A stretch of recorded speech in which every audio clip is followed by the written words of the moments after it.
In today's video, we're doing something super useful that'll change the way you compost in your garden.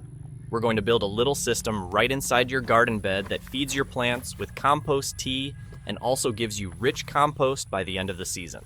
It's simple, it's clever, and best of all, you probably already have everything you need at home. First things first, go grab any old container you're not using.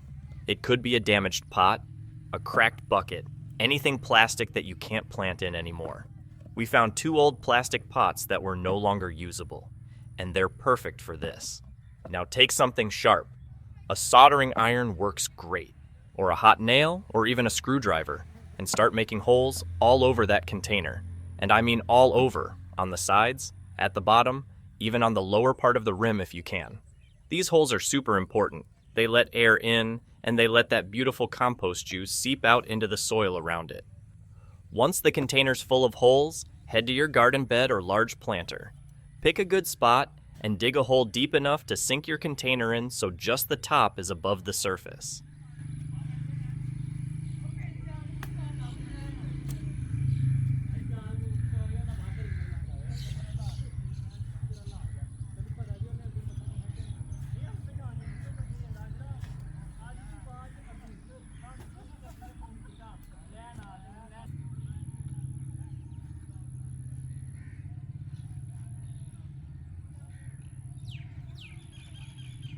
Place it in the hole and pack the soil tightly around the sides to make sure it stays put.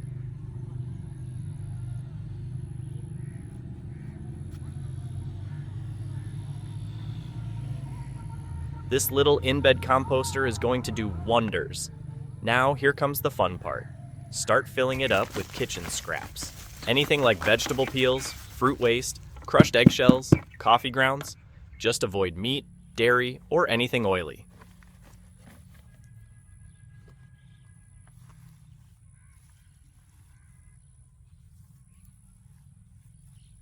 Once you've added a nice layer, sprinkle in some vermicompost if you have it. This adds healthy microbes and worms that will do all the hard work of breaking things down. If you don't have vermicompost, just toss in a few handfuls of healthy garden soil, especially from an area that already has worms. Give it a nice splash of water. Not too much, but just enough to keep everything moist. This helps kickstart the composting process and keeps the microbes happy.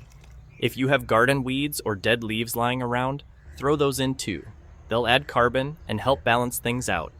Now don't forget to cover it. This is important. You don't want flies or mosquitoes buzzing around. A piece of cloth, an old lid, or anything that keeps it closed but still lets a bit of air pass through will do the trick. Keep it covered and just leave it alone. As weeks go by, something amazing happens. The kitchen waste inside starts breaking down. Worms multiply.